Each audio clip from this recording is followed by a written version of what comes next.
Bonsoir à tous et merci de nous rejoindre, les yeux ouverts, bien réveillés, quoique, est-ce que vous en êtes bien sûr d'être bien réveillés? Est-ce que vous n'êtes pas tout simplement en train de rêver? D'ailleurs, où est-ce qu'elle est la frontière entre le rêve et la réalité? Et puis, est-ce qu'il y en a une vraiment de frontière? Edgar Cosma et Romain Renard sont les invités de LCR ce soir.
That's odd.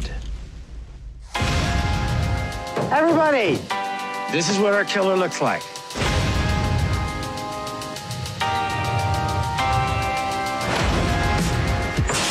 I just saw it.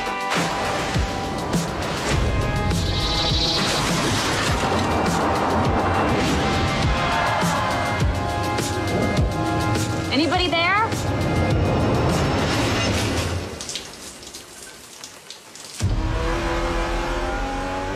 Voilà, bande-annonce de Rubber de Quentin Dupieux. Bonsoir à tous les deux. Vous allez bien? Oui, très bien. Un peu peur, très ça bien. Quand même, non? Une histoire de pneus, un film d'horreur avec un pneu, fallait penser. C'est très déstabilisant pour commencer l'émission.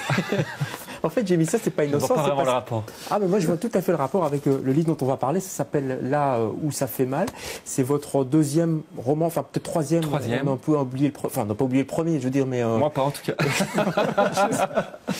Disons que, voilà, on va dire, allez, c'est le troisième roman illustré par Romain Renard. Et le premier illustré par Romain Renard. C'est le premier, effectivement. Et il y a un petit décalage. Alors, votre bouquin, vous, ça s'appelle Là où ça fait mal. Je ne sais pas si vous savez, mais en faisant des recherches, j'ai vu que c'était une chanson de Ginette Renaud aussi. Je ne sais pas si vous vous souvenez de Ginette Renaud. Ah, mais non plus, je ne me souviens plus de rien là, ni du film avec le pneu, ni de Ginette Renaud. Ginette Renaud, c'est une chanteuse québécoise. Je ne sais pas, Romain, si vous connaissez. C'est drôle que tu me dises ça parce que je pense que je n'ai pas googlé le titre au moment où je l'ai inventé. Ah bah, il faut toujours ce qui est rare avant. En 2016. C'est vrai, j'y pense maintenant. J'ai pas googlé. Et moi, je l'ai fait. Et Là où ça fait mal, elle parle du cœur. Il y a aussi une chanson, Ça fait mal, de Julien Doré, je crois, quelque chose comme ça. Ça, je connais mais par contre, si je dis ça, c'est parce que c'est pour rigoler, ça n'a rien à voir effectivement avec ce que vous avez écrit, Edgar, parce que Là où ça fait mal, c'est pas du tout le cœur en fait. Ça se passe dans un bureau, c'est un employé de bureau qui fait des drôles de rêves, il fait 10 rêves comme ça. Et chaque fois qu'il se réveille, il a perdu quelque chose. Qu'est-ce qu'il a perdu? On peut le dire, il a toujours perdu un doigt, donc à la fin, j'ai l'impression que c'est quelqu'un qui fait des séries de rêves dans un quotidien très banal. Moi, ce qui m'intéresse souvent, c'est d'écrire sur la banalité de l'existence. Ouais. À un moment dans le livre, je pense que je parle de l'affligeante banalité de l'existence du personnage. Les petites choses du quotidien. Les petites choses du quotidien. Débile, le mec il est au bureau, il est à la machine à café, il est aux toilettes, il parle avec son collègue. Et puis il y a toujours des choses qui dérapent. Moi j'aime bien quand il y a une sorte de dérapage contrôlé ou incontrôlé. Et donc, qu'il commence à se passer quelque chose, mais pas des choses non plus incroyables, mais que ça dérape et qu'on passe dans un côté un peu fantastique, on passe du vraisemblable à l'invraisemblable, mais on reste un peu sur le fil. Ouais. Et donc l'histoire comme ça dérape et tout, et puis ça dérape un peu de plus en plus, et à un moment le type se réveille et chaque fois il se rend compte qu'il a perdu un doigt au bout de chaque histoire. Alors c'est aussi une réflexion sur le rêve ou la réalité, c'est ce que je disais au début de l'émission, parce qu'on ne sait pas, enfin on comprend qu'il rêve, mais en même temps on peut se dire, ça peut aussi être réel, quoi. Vous aimez bien jouer avec ça, non? J'ai l'impression. J'adore jouer avec ça. Je pense pas que ça peut être réel. Par contre, on ne sait pas du tout dans quel niveau on se situe dans les niveaux de réel du rêve. C'est pas les niveaux de réel, mais plutôt les niveaux de rêve. C'est-à-dire que quand il se réveille, on peut toujours penser qu'il se réveille, qu'il rêve, qu'il se réveille, parce qu'à la fin, il y a le tout dernier chapitre du roman. Là, j'en parle pas, mais on peut pas en parler. Englobe un peu le tout, explique. Et En fait, on ne sait pas ce qui se passe avant, on ne sait pas ce qui se passe après, mais en tout cas, est-ce que tout ça se passe sur une nuit? Est-ce que tout ça se passe sur plusieurs Ouais. Il y a 10 plusieurs chapitres, années. parce qu'on a 10 doigts, c'est pour ça, je suppose. Il y a plus ou moins des chapitres parce qu'il y a 10 doigts, oui. Bah, pas plus ou moins, il y a 10 chapitres. Ok, d'accord, il y a des chapitres parce qu'il y a 10 doigts. D'accord. Pardon? Tu l'as relu? J'ai jamais lu, moi, ce bouquin. En tout cas, Pas mal. Romain, vous l'avez lu ce bouquin parce que vous avez accepté de de l'illustrer. On vous connaît pour la BD, on va en parler dans quelques instants. On va peut-être voir si c'est possible des illustrations que vous avez faites pour ce roman. C'est la première fois que vous faites cet exercice. Absolument. Absolument. C'est la première fois que C'est j'illustre un super. roman et c'est une découverte pour moi. Merci Edgar. Ouais. Avec plaisir. Pourquoi Romain. vous avez accepté, Romain? Parce que... Mais j'ai d'abord refusé. Oui, d'accord. C'est vrai? Non, j'ai d'abord refusé parce Alors, on que les voit pour effectivement, l'instant, c'était très très éloigné de ce que je fais d'habitude et que j'avais peur de ne pas trouver ma place Ouais. là-dedans. Et puis j'ai lu le texte surtout. Ouais. Et en lisant le texte, je retrouvais Edgar et je retrouvais les conversations qu'on a ensemble. On s'est rencontrés au dernier salon du livre à Québec. Ouais. Et on est devenus copains Chez Ginette là-bas. Renaud. Ouais. Elle était là. Si elle me regarde. Et en lisant son texte, je l'ai appelé tout de suite en disant j'ai l'impression de continuer ma conversation avec toi. Et ça me paraissait totalement naturel après de me plonger dans son univers, donc de faire un effort et de quitter un peu mes forêts pour aller dans son univers. Et encore, oui, si je puis me permettre, tout en gardant quand même une part de mystère qui imbibe ce livre, parce que vous, voilà, on voit pas chaque fois une main avec un doigt en moins, quoi. Vous n'illustrez pas, c'est pas. Non, c'est un jeu. C'est un jeu, ouais. C'est un jeu. On aurait pu se contenter évidemment Comme ça se fait d'illustrer, parfois dans oui, des voilà, livres, hein, d'illustrer bien Club des le Cinq, chapitre avec une histoire d'ambiance, des choses comme ça. Mais Ça aurait été dommage. moi, C'était j'aime ça, bien la narration aussi. C'était ça le deal, Non. Edgar. Non, ça s'est fait tout seul. Il m'a bien compris, ça prouve qu'on s'entend bien.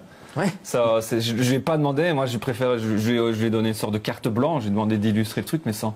Et ce qu'il a donné convenait totalement. C'est-à-dire qu'il y a le texte est ludique, je pense. Il y a quelque chose de très, Oui, de très parce qu'on ludique. l'a pas dit, quelque chose de très- c'est pas un bouquin d'horreur. Hein, il y a quelque chose de très ludique. s'amuse. Et ce qu'a fait Romain, peut-être inconsciemment, ou consciemment, il a certainement compris ce côté ludique. Et donc il a fait un côté ludique, c'est-à-dire que il y a beaucoup de choses qui sont non dites Ouais. dans le texte. C'est qu'on ne comprend pas trop bien les enjeux, pourquoi c'est comme dans un rêve. En fait, quand Non. on rêve, on ne Vous comprend pas laissez trop la porte l'enjeu. ouverte au La lecteur, porte hein. ouverte au lecteur. Et dans les illustrations que Romain Même chose. fait et qui passent sur l'écran, on voit Ouais. aussi qu'il a dessiné le non dessiné, c'est-à-dire tout ce qui est blanc, souvent est la cause Ouais, de la c'est ça. perte du doigt dans l'histoire. Et donc tout ce qui n'est pas dessiné parce qu'il est blanc explique ce qui n'est pas écrit en fait. C'est vrai. Donc il y a quand même un Oui, il jeu. fallait un jeu une valeur ajoutée à l'illustration. Ouais, sinon ça n'avait pas beaucoup d'intérêt finalement. C'était. Mais oui, j'en suis persuadé. Ouais. Je suis persuadé que faire une illustration, ça doit avoir du sens. Bien sûr. Edgar, vous dites c'est ludique, il y a beaucoup d'humour, etc. Je trouve qu'il y a aussi quelque chose d'assez grave parce que ça parle de solitude aussi, ça parle de solitude aujourd'hui dans le monde du travail, de la dureté du monde du travail. Ça évoque ça aussi, ce livre, je trouve. Oui, bien sûr. Dans ce que j'écris, il y a toujours un ton Ouais. un peu ironique, des situations un peu. Beaucoup de comiques. Dans notre émission, on m'a beaucoup parlé de comiques situations, par exemple, comme chez Chaplin, où quand le mec est là, il trébuche, il perd ses trucs. Mais c'est vrai qu'il y a quand même des thèmes plus graves, c'est-à-dire l'obsession, un peu la folie du personnage. Souvent, dans ce que j'écris, il y a la folie liée à la solitude des gens. Très seul, son supérieur qui n'arrête pas de Quelqu'un le de très harceler. seul, voilà, quelqu'un qui a l'air de ne pas arriver à se lier aux autres, en fait, une sorte de désocialisation Ouais. qui l'emmène dans un truc de folie. Dans mon roman précédent, Comment le chat de mon ex est devenu mon ex-chat, il y avait la même chose. Il y avait aussi cet humour noir, c'est un gars qui se fait larguer, qui se retrouve seul à suivre son chat la nuit. Donc oui, c'est des choses qui... C'est certainement des phobies, des névroses. Que vous avez c'est pour en ça que vous. j'écris là-dessus. Il faudra un jour vous allonger sur un divan peut-être. Mais pour en je le parler. fais peut-être, monsieur Courrier. D'accord.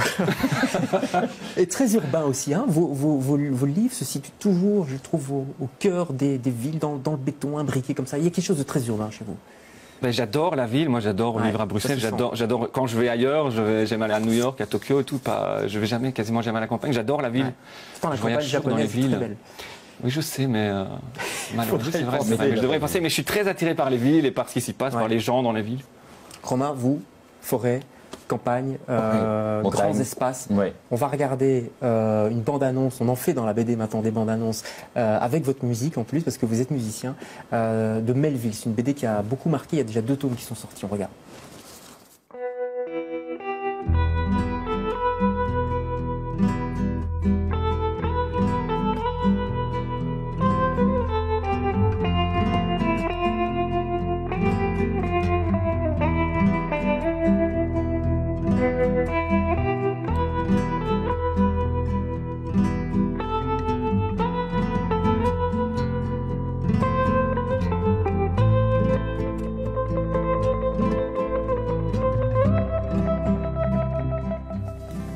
la Melville, Romain Renard. Belle musique. Vous êtes musicien, guitariste, vous composez aussi? Je compose les bandes originales de mes livres. Ouais. C'est marrant de dire ça, hein, quand même. J'aime bien. Bande originale de livres. Ouais. C'était prévu dès le départ. Quand j'ai proposé Melville à mon éditeur, dès le départ, j'avais envie d'associer. Ouais, le Lombard. J'avais envie d'associer musique et bande dessinée parce que c'est ce que je faisais avant, mais à chaque fois l'un empiétait sur l'autre. Là, l'idée était vraiment de réunir et de raconter des choses. On raconte des choses différemment avec la musique. Avec des très beaux dessins. Est-ce qu'on peut revoir peut-être les dessins pendant que vous les expliquez, ce qui est en train de se passer? C'est magnifique, ça parle d'incendie, etc. On n'est pas loin de la peinture, je trouve. Vous avez vraiment une profondeur, je trouve, dans votre trait. Comment vous travaillez? Je travaille au fusain. Ouais. Essentiellement au fusain. Tous les originaux sont un mélange technique d'encre et de fusain. Et mes couleurs se font après de manière numérique. Mais j'aime bien le rapport à la matière, le rapport entre le fusain et le papier. Il y a des choses qui se passent là-dedans. Il y a beaucoup d'accidents que j'utilise, que je laisse tel quel. C'est très beau. Ça s'appelle Melville. La plupart des gens qui ont découvert mon nouveau roman m'ont demandé si c'était des photos, des illustrations de Romain. C'est vrai, ça peut être trompeur parfois. C'est très proche. Alors vous avez un coup de cœur, on ne s'éloigne pas trop de la musique, quoique c'est Bertrand Cantat, ce sont des textes qu'il dit en ce moment. C'est un spectacle que j'ai découvert à Rennes le week-end dernier et qui tourne... Condor Live, ouais. C'est une lecture donc du livre Condor, c'est extraordinaire, c'est vraiment extraordinaire. C'est 1 heure et la force de narration, de narrateur qu'a Bertrand Cantat là-dedans, où il chante à peine, mais où il y a une charge électrique qui est fascinante. Sans musique alors Non, il est accompagné de 2 musiciens, d'un guitariste et d'un gars qui fait des loops derrière lui. C'est une vraie claque. Déjà le livre est une claque. Caril Ferret, mais le spectacle est incroyable. Ok, on aura ça à l'œil quand ça passera en Belgique. Edgar, votre coup de cœur, vous, c'est une expo, c'est au Wills? Récemment, j'ai été au Wills. Il faut se dépêcher, je pense que c'est jusqu'au dimanche 11 décembre. Donc l'exposition d'Helena Almeida, une exposition d'une photographe, artiste, performeuse portugaise. Je crois que c'est un travail qui date des années 70, 80. Je pense si mes souvenirs sont bons. C'est tout des photos, beaucoup de photos. Il y a quelques vidéos, mais surtout des photos sur son travail, le corps, le mouvement. Beaucoup de trucs très sériels. Moi, c'est des choses que j'aime beaucoup. Côté des photos prises à des instants différents, ça qui raconte une sorte de narration. Ça vaut vraiment la peine d'y aller. Et ça vaut la peine d'aller au Wills, où il y a malheureusement pas toujours autant de monde. Non, pas assez de monde. C'est magnifique comme endroit. Merci beaucoup pour vos coups de cœur. Et le nôtre, vous l'avez compris, ça s'appelle Là où ça fait mal. C'est publié aux éditions On lit, avec des dessins de Romain Renard. Et c'est savoureux. C'est un livre drôle, grinçant, parfois grave, et qu'il faut lire jusqu'au bout pour vraiment comprendre ce qui s'y passe. Et encore. Merci à tous les deux. Merci. Pas mal, hein. Merci à tous les deux. Et on se retrouve demain avec d'autres invités. Bonsoir.